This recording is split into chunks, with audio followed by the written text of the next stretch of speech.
everyone, welcome back to my channel. It's Christina with Read.Pray.Disney. Here on this channel, we like to talk all things Disney, from planning to packing to pins to books. So if you don't mind and you want to come on that journey with me, go ahead and hit it like and subscribe. I greatly appreciate it. All right, so today we're looking at magic bands. Yeah, this is a kind of a DIY. You know, I normally don't do DIYs, but this is kind of in my planning and packing series. We're taking a trip, you know, y'all have seen this magic band before, but we're taking a trip down to Disney, and I am a little extra, obviously. I mean, if y'all seen my cup, you know, in the previous video, you know that everything I have, even, so here's my Harry Potter cup, and y'all see, just extra for no reason. If it doesn't glitter, sparkle, or shine, I don't think I want it. So today what I'm gonna do is I'm gonna walk you through what I did to bedazzle this. Now, obviously, this was used, and a lot of the stones and stuff came off, but it's still, when it's in the sun and it shines, it shines. So this was after one trip, about 4 days in the park of rubbing against my backpack and things like that. So in retrospect, I don't think I would bedazzle the whole thing again, even though it is gorgeous on. Let me just kind of show y'all. Even though it's gorgeous on, the fact of the matter is that I had a backpack, and every time I took the backpack off, took the backpack on, or put it back on, you know, you got to go through your wrist, and that it just, you can see where most of the wear comes right here. And that's from my hand reaching it around, you know, and pulling through my backpack. Because on this side, most of the stones stayed, but here is where it kind of frayed, you know, started popping off some. So what I would do next, and then I also stoned my Mickey head.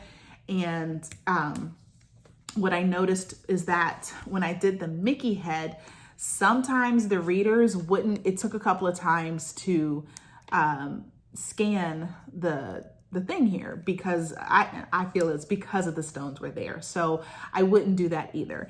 I will say that you have seen online, I'm sure you have, if you haven't already, Disney has come out with a new skin for magic bands, and I don't know if it's I have to look again. I don't know if it's a skin or if it's an actual magic band, but they have it that where it's not bedazzled like this, where these are like raised stones, but it is a glittery kind of, and it actually kind of looks like this color right here, but it's a glittery kind of skin that already goes onto that just, you know, sits onto the magic band.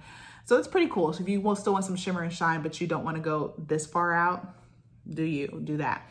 But today I have other magic bands, because like I said, we're going with a group of people. We're having a family reunion. It's about a little less than 30 people that we are, you know, kind of sponsoring down out in Disney World. And so what I wanted to do was give, there are a few ladies in our group that are going to be team leaders of their groups, and I wanted to do something special for their magic bands that we got for them. This is the one my husband got me for Valentine's Day. Let me turn it this way. And it says, "We are one," and happy at Valentine's Day. And it's, you know, Simba and Nala there. And it's a limited edition of 2,000. I'm not going to show you the back because then the code is there. So I'm not going to show you that part. But just know that it says limited edition on there. Or maybe I can cover it. Let's see. Says limited edition. It's not gonna focus. Anyway, it's there. All right, so what I'm gonna do is I'm gonna add some stones to these, but I'm not gonna be as blinged out as I did here. Yeah, so that's what you're gonna see today. You ready? Let's do it. All right, guys, let's talk about supplies. We need that E6000. We also need this pin type thing that I got off of Amazon. It has a that blue part is wax to help pick up the stones, and that metal part kind of helps guide the stones. And then we need the stones themselves. I got these off of Amazon, and they came in different sizes and varieties. I bought 2 of them, but the other one I used. And those are some toothpicks I help use. The little paper cup, I put the E6000 on. If you notice that I protect my table with that brown paper bag, just because I didn't want the glue and stuff to get everywhere. And then when I take out the stones, it helps to kind of see the stones and where they are so I can pick them up. And I'm just showing you here some different sizes of the stones that I got. They're like, some of them are large. I really don't know like the down to the millimeter what sizes, but I know on Amazon there was a variety pack that I could have gotten. Right now I'm just kind of sizing up the stones and seeing what I want to put where and what I want to start off with.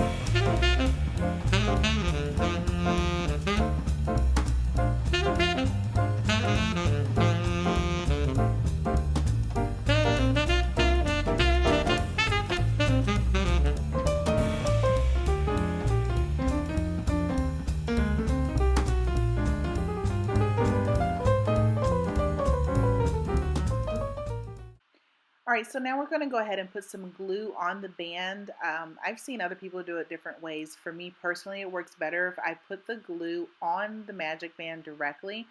And you do want to make sure the magic band's clean. I didn't show you guys earlier, but I had already wiped them down with a little alcohol wipe just to make sure there's no debris on them. And I take them, the E6000, and I just kind of place it. There we go. I place it on there, and I use the Q-tip to kind of, or not Q-tip, excuse me, the toothpick to smooth out the glue a little later. You'll see me do that in just a moment. But yeah, that's about it. So from here going forward, I'm just going to speed up the process so you guys can see how I work through at least one of the magic bands and then show you at the end how they all look.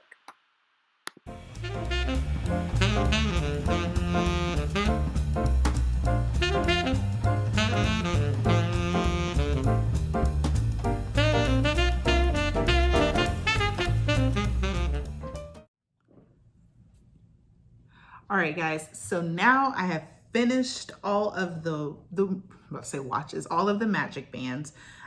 They still need time to dry. It took me about 2 hours. I didn't do anything overly fancy because again, they're not for me, but I wanted to do just something. So I will show you these. And if you're attempting to do something like this yourself, a tip, word to the wise. You want to make sure that when you're placing the stones, that you are placing them in a pattern that, so take a look at mine. This is the one that I did for myself. And from a distance, it doesn't look bad. None of these look bad from a distance, but when they are up close, you can see that my pattern placement is a little off. And I think it would just be a little more pleasing if you alternate the sizes of the stones and where you're placing them. So the smaller ones on the inside, right here on the inside piece, and then as you go out towards the edges of the band, make them bigger. And then maybe on the outer edge, smaller ones, back to being smaller ones. I don't know, that's a thought. But here are the other three, okay? And I did them like this purposely. This one, I thought just looked a little dainty. So, you know, with the purple, so I just tried to, and you know, see how my angle here went off a little bit. But that is because I had smaller stones here and larger ones here. So you got to be careful of that. But if I tried to put larger stones here, it would be a little off. So I just decided to leave it because again, from the distance, it looks cute. This one, I wanted to cover more of the space because this is such a dark band that I wanted to, I thought against the blue, a little more of the stone coverage would look a little better. So did that one differently. And then this one, again, with the daintier size. I keep using the word dainty because I can't think finer. I don't know. But I really like this green and the stones on the green. It looks really, really nice together. So in all, these are the magic bands that I bedazzled. Okay. And it took me, like I said, it took me about 30 minutes each to do these. Ooh, upside down. And I'm not going to put anything on the heads. Like I said, the last time I put something on the heads of my other one, my kid dropped her plate. So it's okay, baby. The last time I put stones on the heads, it just, to me, it seemed as though I was having a hard time scanning like I had on these. Because as you can see, this one, it had all of these, all of that head was covered. And I just, even though it looked really, really cute, I don't know. I just feel like it had a hard time scanning. So I'm not going to do that again. And for those of you that are wondering, yeah, obviously they come off and I popped obviously they come off, and I popped a few of them off, and really the E6000 glue is not that bad. Like, I think if I just took like an alcohol wipe or a baby wipe, you can even peel the glue off and your magic band would be free and clear. So it's not damaging to the band to have these on there. Because like I say, you can just pop them all off. And it's a little satisfying to peel the glue and so forth. So if you're feeling stressed, do a magic band and then undo it. And it feels great either way. All right, guys. Well, that's it for today. Happy bedazzling. Have fun with it. Be amazing. All right. Yeah. And just go ahead and hit a like and subscribe. I greatly appreciate it. Have you guys done this before? Let me know in the comments below. Outside of that, y'all have a magically blessed day, and know I'll be praying for you. Bye.